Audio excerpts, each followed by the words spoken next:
I could bet my bottom dollar that probably 95%, if it's not higher, of Latino households at some point have suffered DV.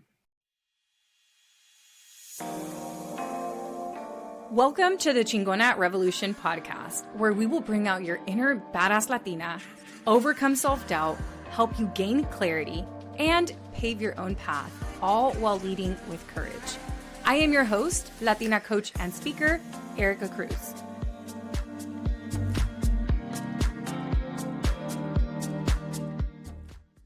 Before we get into today's episode, I did want to offer a trigger warning. We are talking about domestic violence as well as abuse and some really heavy stories in this podcast episode.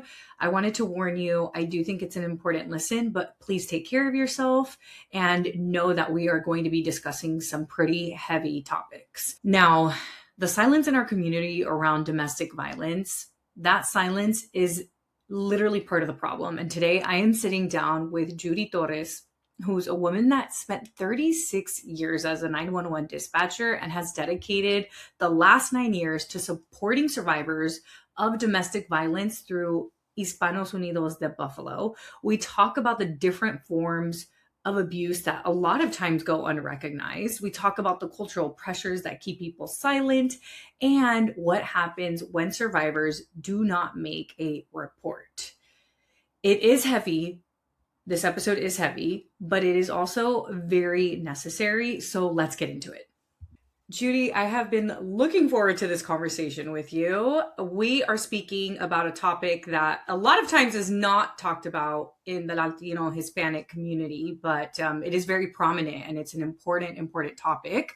But before we get into that topic, can you introduce yourself and tell us a little bit about your background and the work you do, the work you have done, and then the work you're currently doing today with Hispanos Unidos de Buffalo? Of course. My name is Judy Torres. I am Director of Domestic Violence at Hispanos Unidos de Buffalo. First and foremost, thank you for the opportunity to be here and to discuss a topic that needs a whole lot more discussion. I spent 36 years working with the Buffalo Police Department in dispatching. I retired in 2016, lasted 4 months in retirement, and then came to Hispanos United in May of 17. I started here as an advocate, and in December of that year, they offered me the directorship. And I've been doing it since then. So I'm 9 years into this now with Hispanos United. Wonderful. And you've done a lot as you've been there. I know last time we had a brief conversation around grants and fundraising and things like that. Would you mind sharing a little bit about that? I think as women, we don't give ourselves enough credit. And I really want to highlight what you've done there because one, this is such an important topic and issue. But two, we know that in this capitalistic society without funding, you can't really do much. So can you tell us a little bit about the funding that you've received for the program? Yes. When I started with Hub and the DV program, the only monies that they were receiving was from Erie County. And that was a grant for $134,000, which basically just covered salaries. Since the inception of when I've been here, throughout all the grants that I have worked on and secured for my clients, it's a little over $1 million in the time frame that I've been here. And 95% of them dollars went directly to my clients. Incredible. It is, yes. Unfortunately, some of that is not coming back. So it's unfortunate, but we'll see. The governor here is working really hard. She's a real advocate for domestic violence. So maybe she'll filter some dollars down and hopefully I can grab some. We hope so. Yeah. And hopefully doing interviews like this and spreading awareness will also inspire other people who may want to donate. So we'll be sure to link down below all of your websites and contact information in the event that this podcast resonates with somebody. But you spent 36 years as a 911 dispatcher before stepping into this role. How did that experience shape your understanding of domestic violence? Okay. So that experience as a dispatch prepared me for my role with domestic violence in several important ways. As a dispatcher and a call taker for 911, I learned how to stay calm in crisis, assess situations quickly, make the decisions when emotions are and stakes are really high. Um, so every call required that active listening, that empathy, the ability to gather critical information while supporting the person at the other end, who is more than likely experiencing fear, trauma, and danger. So that experience gave me a deep understanding on how domestic violence impacts individuals and families, as well as the challenges that survivors face while seeking that help. It also taught me the importance of collaboration since dispatchers work closely with law enforcement, emergency responders, and community resources to ensure people's safety. In my current role, the skills are the same.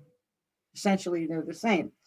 I help lead programs, advocate for survivors, coordinate with community partners, and respond to complex situations with both compassion and professionalism. While settings are different, yes, they are different.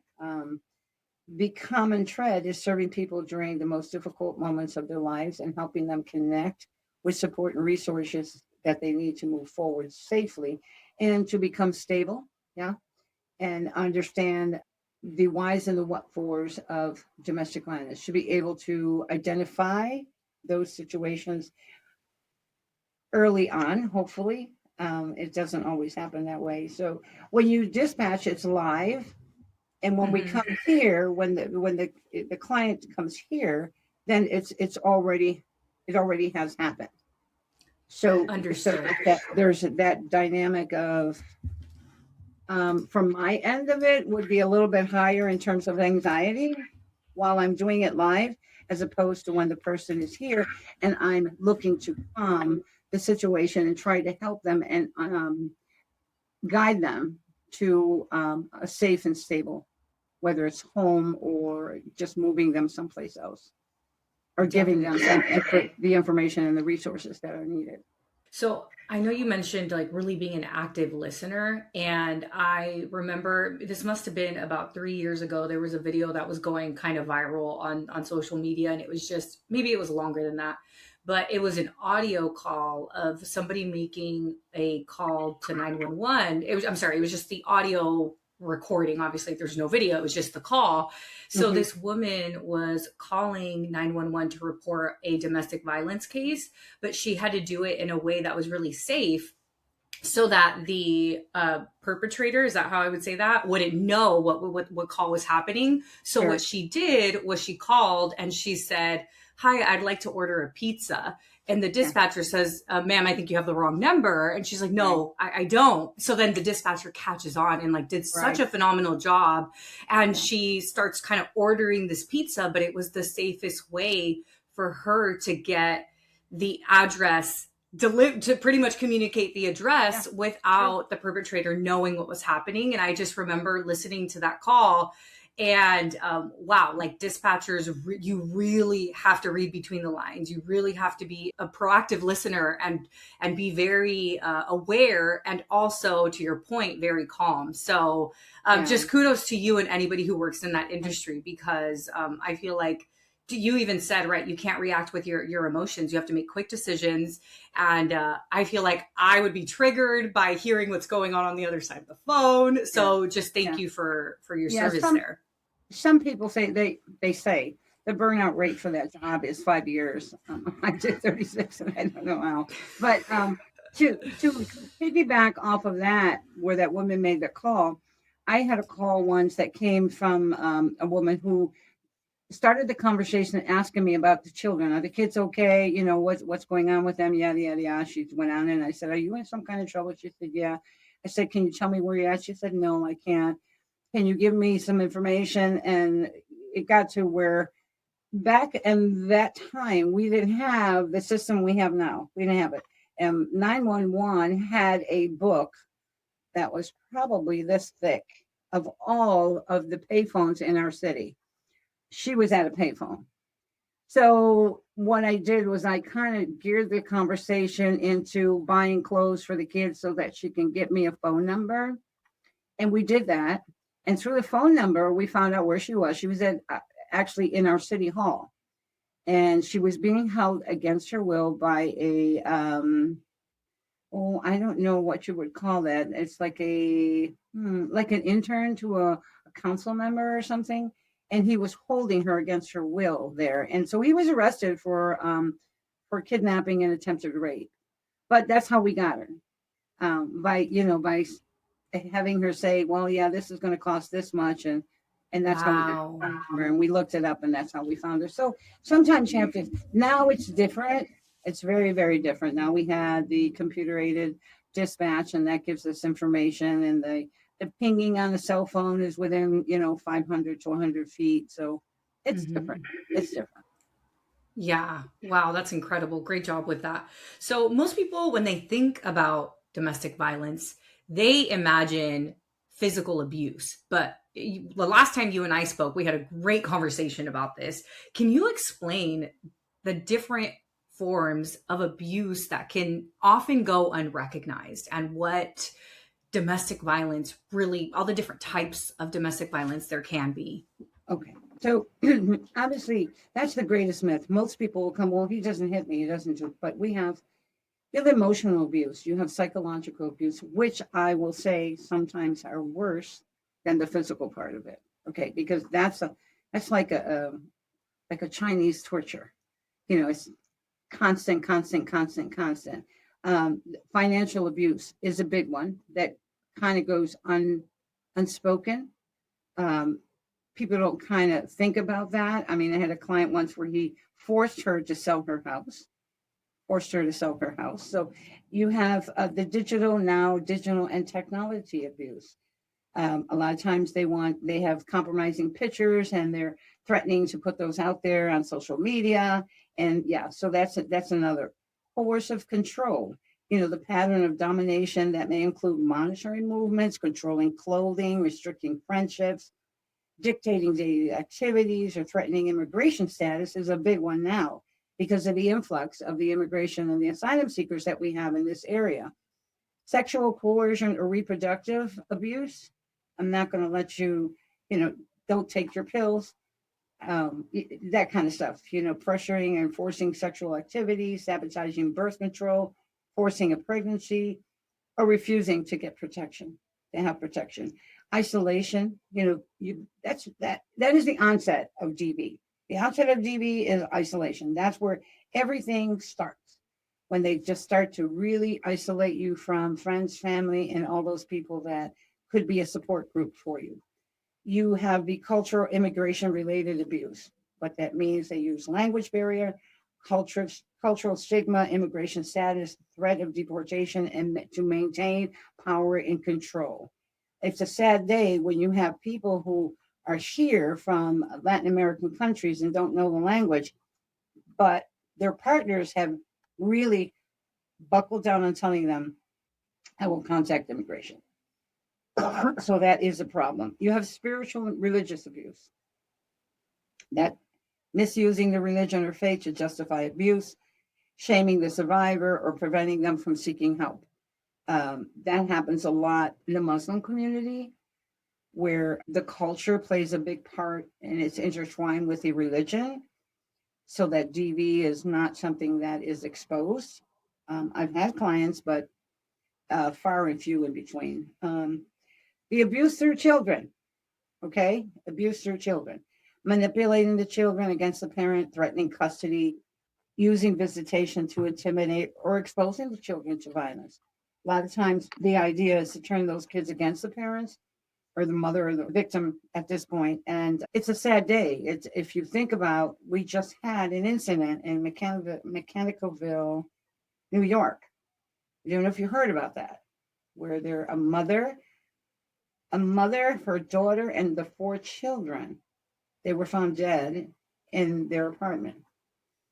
Well, the story comes out this way. I guess they were all poisoned. The grandmother left a note, and apparently the father, who lives out of state, had filed for custody, but he was going to come on the 30th to pick up the kids to take them for a summer month. Mm-hmm. And the grandmother decided to do that. There was a 13-year-old, 11-year-old, and twin 10-year-olds, herself and her daughter. So, using the children, see what I'm saying? Yeah. That's a big issue also. Verbal abuse, obviously, it is what it is. The harassment, yelling threats, mocking, public humiliation, stalking and harassment, following someone repeatedly, unwanted contact, GPS monitors. That's Mm-hmm. one of the big ones now. They do that, or track you on your phone. Mm-hmm. And post-separation abuse is probably pretty bad because it continues even after whether there's a divorce or they break up. More so when there's children involved.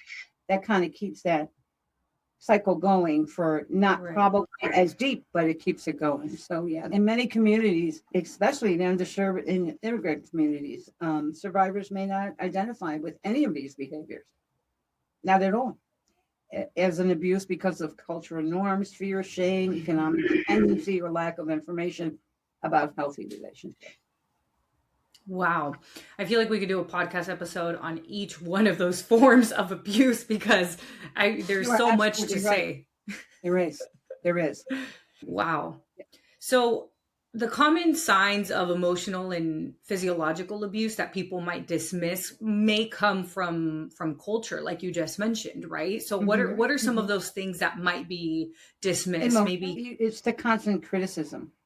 It's the humiliation, the intimidation, the name calling, manipulation, or making someone feel worthless or crazy. Gaslighting comes to play in that. It's a terrible thing because my sister, who happened to be a little bit overweight, well, no, she was a lot overweight, but in conversations, her husband would say, to get affirmation from her, he would turn around and say, "Isn't that right, Slim?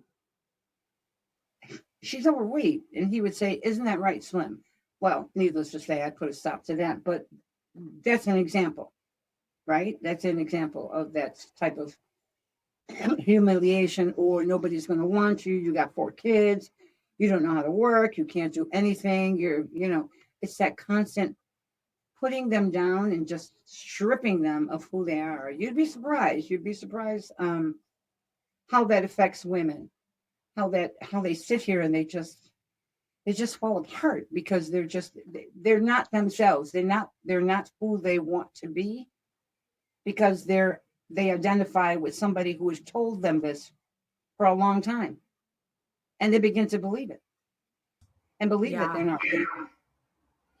Mm-hmm. My dad's nickname for my mom, my parents are divorced. They're separated since I was about 12. But I remember my dad's nickname for my mom was gorda, fat. But she's not fat. And even now, she'll still say, "I'm fat," because she spent so much time in that relationship. It was 20 years of a constant affirmation of this.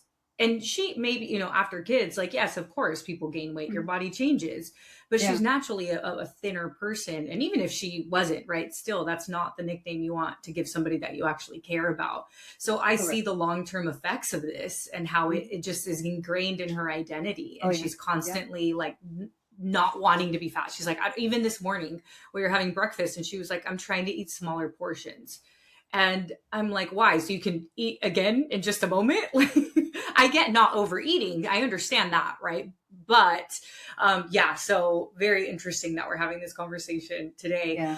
Why do you think so many survivors struggle to identify that they've been in an abusive relationship? I'd have to say, because abuse is usually very gradual. It's very gradual.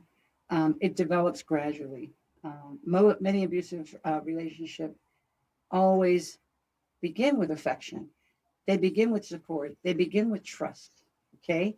And then the controlling behaviors often increase slowly over time, making it difficult for them to recognize when a relationship becomes unhealthy. So Mhm. it's the idea of, like, for instance, when it starts, they want to be with your family because you think it's important. You know, you spend time with my family, I'll spend time with your family. Then all of a sudden we get to the point where, I think I'd rather spend time with you, just you and me. You see where the isolation is starting?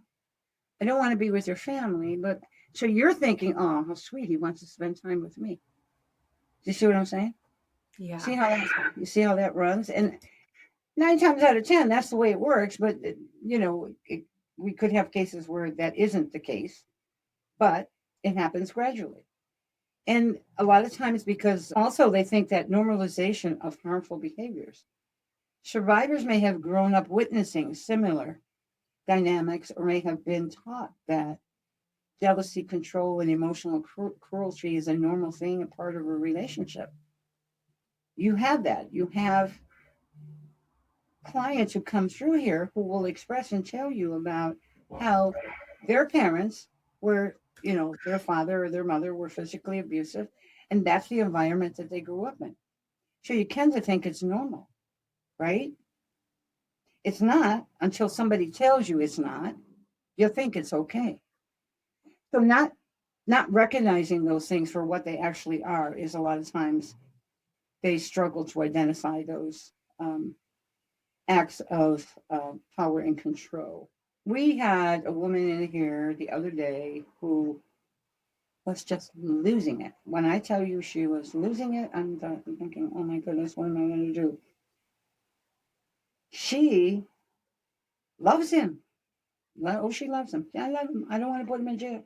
How do you tell someone that even though you love this person, this is not healthy, and we're living in a time where this person can actually kill you? Oh no, he wouldn't do that. I said, really? Really?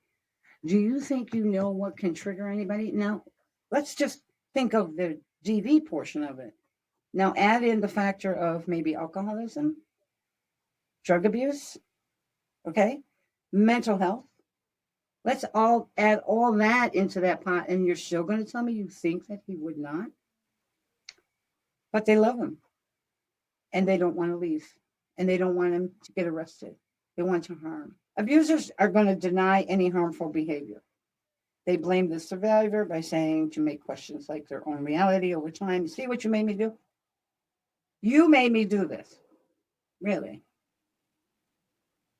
And it's all about that gaslighting. Fear is another one that survivors, they fear the retaliation, the violence, the loss of children, homelessness, deportation, financial instability, community shame if they acknowledge the abuse or seek help. So that plays a big part in it when we talk about the culture part of it, because there is shame and fear, especially for men who are victims. Mm. Men who are victims, there's that, what would we call it? Is it that macho attitude? Kind of like, I can't report this because, right? Because Mhm. I'm a man and it shouldn't be happening to me. Not so. I've had quite a few, clients who were men who came through here who were being abused. Um, Again, we're going back to where they have struggles to identify. Isolation is another one. They think that being, I'm in this happy nucleus for whatever it's worth. I have my family, he's here, he supports me financially. Um, yeah, we got this abuse, we got this problem going on, but it's not all the time. It's just, you know what I'm saying? So that kind of gets them to stay and not try to make that form of exodus. Sometimes it's too late. But anyway, so they just don't want to recognize it for the reasons that are obvious. Meaning, if I don't recognize it, I'm not going to lose my financial support. I'm not going to lose my home. I'm not going to lose all the things that come in spite of the DV. Yeah, you said so many great things. So or not group. Well, you brought up great points I want to ensure we talk about. So, first, as you mentioned the different types of abuses, I can't help but imagine let's say that there is an immigrant woman here in a relationship, maybe like her partner came before her. Let's say they immigrated from Latin America, and Mhm. he is the breadwinner and has more language capability because maybe has been working. And then you've got this woman, the partner that comes to join him. They have kids. She doesn't speak the language. She stays at home. And then abuse starts occurring. And it's like, what does this person do if they are financially dependent on this person? They depend on language, and maybe their immigration status isn't the same as the person who is working here. So, and there's like so much of a power dynamic there where I imagine there's so many women in similar situations, maybe not that exact situation, maybe just one of those, or maybe more situations, more Or all, factors at play. yes. What do they do then? Well, first and foremost, what we try to, and it's very hard. It's funny that you bring that up because I'm actually dealing with a client who she works though. She does housekeeping, I guess in a hotel or something. But they have two children, and she is she's just beside herself. She just doesn't know what to do. And I tried to explain to her that, if you want, we can get you out of there. We can give you some financial help and get you in your own place so you can, move forward and not have to be under that roof. I'm not sure. She's just she pushes back. What she said, here's what she feels. She feels that there's something wrong with her. So she's asking me to connect her, which I did, to mental health counseling, which is fine because we give domestic violence counseling. It's non-clinical. So I did hook her up. She said, let me do this first, right? And I said, do you want me to get the children? Because the children are being exposed to this also. So she said, let me do me first and then we'll do the children. But she hasn't made that decision yet to say, I want to sever ties. I want to be able to do this. It's scary. She's in a country. She's learning English. Okay. She doesn't know if she can actually make it on her own, but there are resources that would, be able to help her. Right. So it's hard to get that information to them. There's still that. I'm not sure what we would call it. If it's that fear of going, of that unknown. Um, I would imagine that's what it would be. Right. So Right. I have another client who's here, who's her status is okay. I think that whatever it is, she has to, every 10 years she goes in and they renews it or something like that. I'm not sure. I'm not too privy into what the statuses are all about. But she is living with a chiropractor here. Now she's been abused plenty of times. She forwarded a whole bunch of pictures to us where you can see the bruises, the marks on her neck, all of that. Never once did she call the police. Never once. So this is what happened.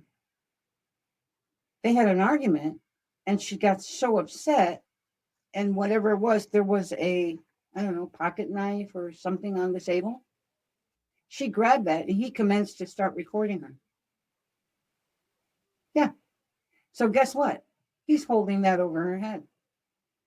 He's holding that over her head. This is why it's important. And if this gets out to anybody out there, I don't care who it is, if you're suffering with a DV situation, the most important thing you can do is make a report. Call the police.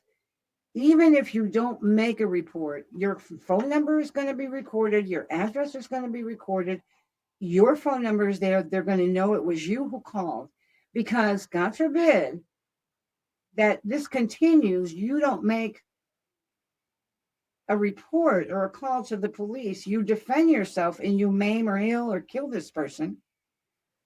There's nothing to help you. There's nothing to defend you.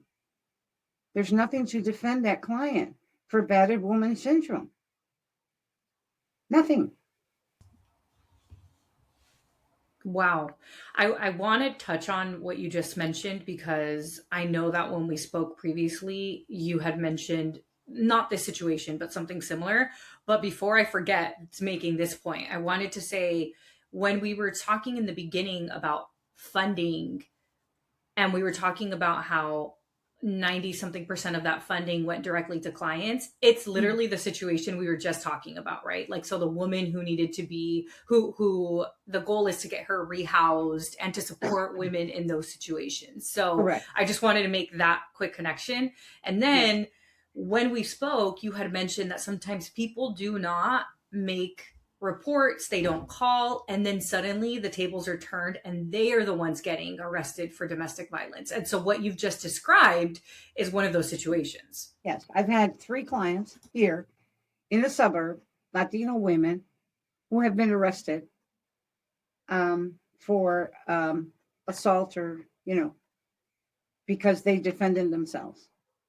3 of them. Thank goodness all of the cases were cleared without any repercussions to any of my clients. And that's why it's important to have a DV advocate stand next to you when you go through these situations. But my point is lack of language, lack of being able to express yourself, to tell what really happened. And you get officers who are not well versed in what DV is all about to know that 99% of the time, a woman or a man who becomes an abuser is because they've been victimized first. But we just don't have those reports. See what I'm saying? We don't have those. If we have those reports, then we can, a case where fortunately this particular client did have reports. She had many reports. Her psychological and emotional abuse took her to taking a weapon, going to look for him at his family's house. There were 3 people there. A SWAT team was called out. She was subsequently charged with 3 counts of kidnapping and a gun charge. She was so distraught, she took that gun and pointed it at her head. When she pulled the trigger, the gun kicked, so she didn't shoot herself in the head, but she took the gun and she shot herself in the belly. She was arrested on those charges. She was looking at least 25 to life for those charges. But because there were DV reports, she was charged under battered woman syndrome 60.12, and she did 3 to 6 years. This client now, after all this time, she has remarried, she has a child. She just moved to Atlanta. She bought a home. She's doing really well. Wow. So not all the time is that outcome like that, but it's important for victims to know you need to make that report. That's the one way you're going to protect yourself. And I know that they say, if I call, it's going to be worse. Yeah, but if you don't call, it's going to continue to get worse, right? Yeah. Wow. So, I mean, we've already touched on this, but one of the questions that I had for you is that in many Latino, Hispanic households, there's this cultural pressure around whether it's cultural or religious, but keeping things private, right? Like we don't talk about that, or you don't tell people your problems. And this has obviously really affected a lot of survivors. Why do you think it's so important to have services like yours that are bilingual? You and I are speaking English right now, but I've heard you speak perfect Spanish as well. Yeah. So why is that so important? Well, a lot of those things affect, number one, again, if we have to put culture in the mix, and then we're going to put religion in the mix. Okay. So those things kind of go hand in hand. And it's with the Latina population, we've been taught to try and hold the family together. Hold the family together at what cost? Hold the family together. So I could bet my bottom dollar that probably 95%, if it's not higher, of Latino households at some point have suffered DV, whether it's the wife or the husband. They have. And it's all about this cultural thing of keeping the family together. Um, I don't know. I just sometimes I have to. I'm like, oh really? I have to think about that, and it's just like, why? Why would you say you're being abused in so many ways? Well, number one, that's they probably love that person or did love them at one point, right? Because that is something that I do tell my clients. You're going to have good days and bad days. Well, what do you mean? Well, you'll have good days and bad days. You know why? Because at some point in your life, you actually love this person enough to either marry them and bear children for them. So, yeah, you'll have those days where you second guess yourself. But at what cost? At what cost are you going to do this? So, with the Latino families, it's the same thing. They tend to repeat situations all the time. I had a client probably 5 years ago. We took care of the whole situation. She just called me last month and she's going through the same thing with the same person. So I don't understand why. I mean, if you ask, I don't think we're going to get the straight answer. It's either going to be, he supports me, I love him, the kids, or his family is my support. So I can work, right? They take care of the kids for me, or something to that effect. I mean, what happens is they stay with it because it's easier to stay with it than not, because of all the things that you're going to lose if you walk away from it. That make sense? Yeah. Yeah. And from a, I guess, like more neuroscience perspective, or from if we're looking at the brain, right? The brain loves familiarity. So even if it's familiarity that's not good for you, it's still Right. familiar. Yep. And it's harder to make a change than to stay where Mm-hmm. you are. Mm-hmm. So, Judy, let's say that somebody's listening to our interview and they are maybe starting to question their own relationship right now. Maybe they're like, "Oh, this is kind of perking my ears up. Maybe there are Yeah. some red flags here." What are some early red flags that they should pay attention to? Well, again, the first and the foremost is the isolation part of it. That's the big part of it. When they isolate you from friends, family, your friend is not doing this, or they'll make up these stories. Your friend is really trying to kick it to me, that's your best friend. You see what I'm saying? So they'll make up these stories. Red flags are that. It becomes it's subtle in a lot of ways. Why are you wearing that dress? Where are you going? At one point it probably was, so you look very nice. And now it's like they'll question, why are you wearing that? Where are you going? So whatever it is that makes it sweet and loving and comfortable, the warning signs are the opposite of those things. The warning signs Yeah. are the opposite of those things, if that makes sense. So if anybody out there is listening and is going through even one of these, I mean, gaslighting is one of them, where they kind of like I like to say, te viran a tortilla, they turn that omelet around, make you the, the perpetrator, the victim, the villain, make you, gaslighting is humor is another way that they get around. Oh, I was just kidding. Really? So it's important for victims to know that the two things you can't take back is time and words spoken. So when they do these things, they do it on a small scale, right? It's on a small Mm-hmm. scale, and then it gets to be where it's constant, and now you're second guessing yourself. Really, you're second guessing yourself. Well, maybe he's right, or maybe she's right. Maybe I did do something wrong, and really didn't see it. It's easy to do that. It's easy to do that to people, especially when you've hammered them into thinking that they are not worthy. Okay. You've taken away their identity, you've taken away their self-esteem. Because sometimes you would say, you ever hear somebody say, uh, if they want to identify someone, right? And they would say, and I'm using myself as an example, they would say, yeah, that's Tito. That's Judy's husband. Like he doesn't have an identity. He's my husband. That's his identity. That makes Mhm. sense? Yep. You see how that plays into all of this? He is he's he's Tito. No, he's not Tito, he's Judy's husband. So it kind of like they take away your identity. They take away who you are, what you mean to yourself. So the red flags are there. You just got to watch for them.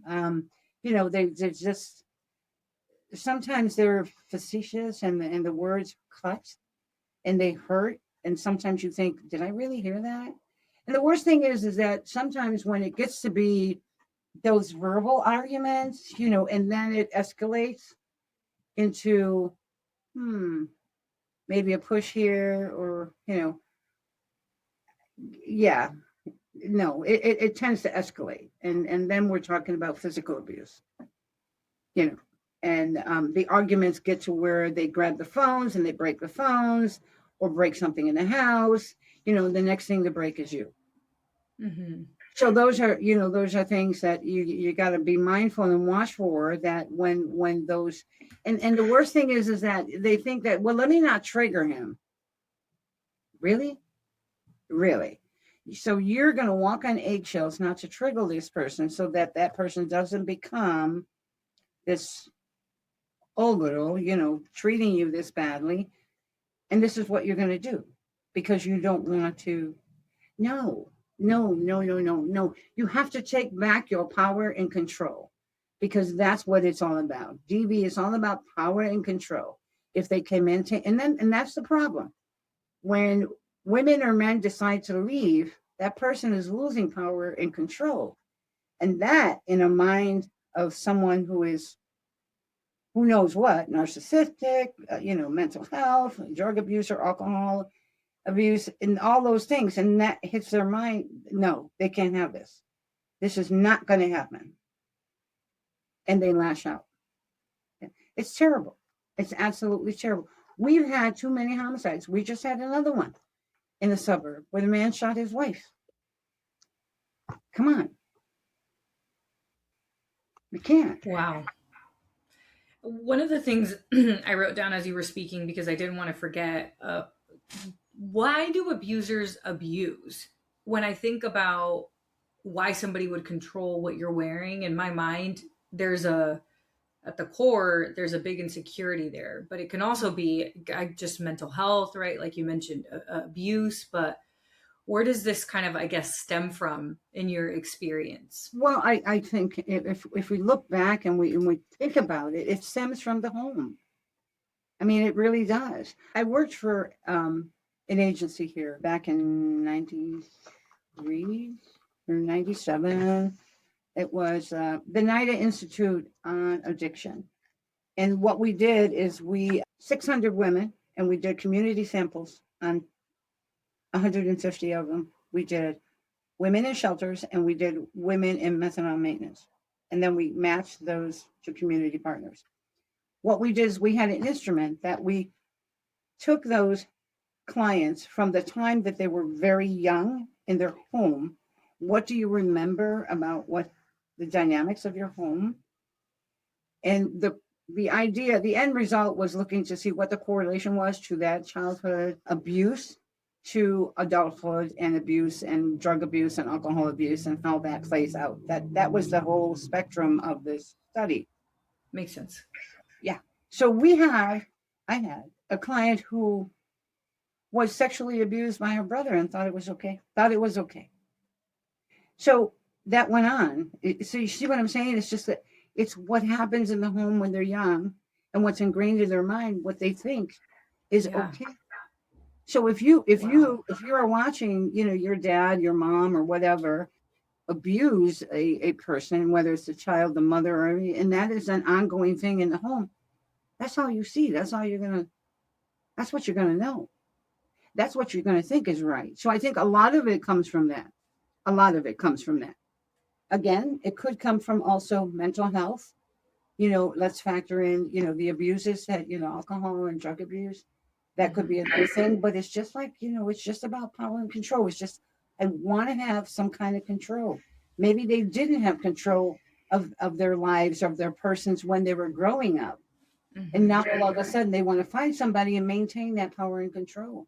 It's terrible. It is It terrible to is. think that women or men, would have to go through this and try to somehow come out the other side a better person. That is not easy to do. It really isn't. I have a client that I've been dealing with her since I started here. And she just called me yesterday and she was like in a crisis. She said in her building, she could hear the man downstairs beating the woman. She said, Judy, she said, I don't understand. She said, well, she went down and knocked on the door. The girl said, please, everything is okay. Yada, yada. Are you sure? Are you sure? She said, yes. She said, but she couldn't overcome what she was feeling. And I said to her, I said, what you are feeling is the PTSD. She's severe PTSD. You're feeling the PTSD. And I said to her, remember what I told you. Number one, you have to do the exercise and breathing and bringing yourself back from that, okay? Because it brings all that. And like I said, she was severe DV and severe PTSD. So you have to bring it back. And I explained to her early on and to understand that your senses will trigger your DV PTSD. It will trigger it. Whether it's a smell, a sight, a sound, a taste, something is in those five senses is going to trigger it. So, we talked, and I got her to come down from that to understand a little bit about it because what happens is she'll just escalate. I mean, she's times where she's been here with me. We go outside, and my coworkers think they need to call the police because she's so loud and it seems to be very aggressive, and they think it's towards me, but it isn't. It isn't. It's just that anxiety that's taking over, that panic attack that's taking over her while we have to go through this. That's why it's important to have that responsibility to not re-traumatize people. I did a presentation yesterday and I let them know, please, if there's anything that I mentioned to you is going to re-traumatize you or make you feel some kind of way, please just get up and leave the room. This woman didn't get up and leave the room. And she just fell apart at the end of my segment. So you try not to. You really try not to. It's so complex, Erica. It's so complex. And you have to navigate as an advocate for people in these situations. You just have to be very, very conscientious of how you say, what you say, when you say it, because all those factors come in. I mean, it's sad. It's really sad when I think of some of the cases that have come through here. I mean, I've had success cases, don't get me wrong, a lot of them. But when I think of a woman who I was trying to help, who was pregnant, and she was on probation, and we had to contact her probation officer because she had police involvement, yada, yada, yada. And, it happened, and we got her probation officer, and then she just went off the handle, says, I want nothing to do with DV. I want nothing to do with Judy. So I'm like, okay, I don't have a problem with that. 6 months later, her daughter's 4 months old. She's standing in front of my office crying. I should have listened to you. I said, no worries. What's wrong right now? Let's do it. He took the child. Wouldn't give her back. So we went to court that day. Judge doesn't know her from anybody. She says, okay, it's Wednesday. Let him keep the baby till Sunday. He'll bring you the baby back on Sunday. We'll get you a date to come into court. Sunday never came for her. They found her dead in her bed. I mean, as an advocate, you think, was there anything else I could do? Was there anything else I can do? No, there wasn't. There wasn't. The client had a substance abuse problem.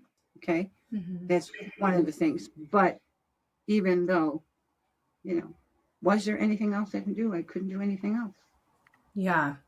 Well, I've just got to thank you for the work you do because it is very heavy, and I'm sure it's hard to leave the work in the office and not think about it when you're at home. Obviously, you need to have a passion for this to do it. So thank you so much for that. We're getting towards the end of time, so I want to turn it over to you. Is there anything I didn't ask you that you want the listeners to know, or anything, any final words that you want to leave with the listeners? One of the things that I think is important is that, bilingual and culturally relevant services are really, really critical. They're important when supporting survivors of domestic violence because survivors are most likely to seek help, trust providers, and participate in services and remain engaged when they feel understood, respected, and safe. Language access alone is really not enough, okay? Services must also recognize the cultural experiences, the values, the feels, and the barriers that shape a survivor's situation. It's really, really important to put all those things together to help the survivors to do what it is. Is just our ultimate goal is to stabilize that survivor, whether it's a male or female, stabilize them and give them the tools that they need necessary so that they can go on and find that healing process that comes along and is very long. It's a long process depending on how severe that DV is. It's really, really is. They have to, and I think a lot of times that kind of helps it. I don't know. I just being able to walk the walk and talk the talk with folks, whether they're Hispanic, African American, Muslim community, the immigrants from Latino countries, to be able to have that empathy, number one, and to let them know that you understand. That's why trauma informed care is really important. And self care is important too, because you can't take care of somebody if you're not taking care of yourself. So I think that communication needs to be improved. Survivors need to clearly understand their rights, safety planning options, legal processes, shelter rules, and available resources. Miscommunication can place a survivor at great risk. Um, Again, building that trust with them is very, very important because the fear of the system or authority figures being able to speak. I mean, they don't want to go and make a police report because they think they're going to be arrested because of their status. No, that's not going to happen. That's why it's important to have an advocate stand next to you because this is what we're here for. You see what I'm saying? So Yeah. that's really, really important. So reducing the isolation, the survivors with limited English proficiency are often isolated by their abusers. And we know why, right? We know why. Bilingual services help survivors reconnect with support systems and regain their independence. So that's important that we have that for that population. It really is important. So we're stuck right now because of the administration with the immigration related fears and all that other stuff. So navigating that, and you have agencies that kind of sort of, but not kind of sort of. So yeah, they can help, but it's just very, very limited in what they can do. That's another thing. So I don't know if 6 months down the line, maybe we'll have something that's a little bit better in terms of processing and understanding what the status is and how we navigate that system. But unfortunately, right now we're kind of stuck between a rock and a hard place. Definitely. Well, thank you so much for coming on the podcast, sharing what you have shared with us today, for the work that you've been doing. It's literally your entire life dedicated to supporting others, and that's very admirable. We will link your website and contact info down below in case anybody wants to invite you to their podcast or contribute in any way, or get involved with this, as well as, who knows, maybe somebody really needed this podcast episode and maybe in touch with you soon. I hope so. So if we reach one person, remember, you have to make that report. Whether it's just that phone call, the police come out and you say, no, everything is okay, but there's a report. There is a track. There's something to track. Thank you, Erica. Thank you for the opportunity. I know that you're on the West Coast. I've heard you guys got fires now, right? Starting up? Yes. Luckily not in my area, but unfortunately, yes. Fires have been a big thing for us here on the West Coast lately. Well, we're still waiting for summer. It hasn't arrived yet. It's raining today. I'm like, what in the world? It's usually 90, 100 degrees where I live, but today it's gloomy and raining. So, All right. Well, thank you very much. I appreciate the opportunity. And maybe we'll speak soon again. thank you so much for joining me this week. Make sure to visit theericacruz.com. That's Erica with a K, where you can subscribe to the show so you'll never miss an episode. You can help this podcast grow by supporting me with an Apple Podcast rate and review. If you took anything away from this episode, I invite you to take a screenshot and share it on social media so that your favorite badass Latinas can also check it out. Be sure to tag me at the Erica Cruz. That's Erica with a K, because you know I want to see it. If you're ready to join the revolution and be a part of the Courage Driven Latina community, visit couragedrivenlatina.com to get more information and join the waitlist. Thanks again, and I'll see you next week.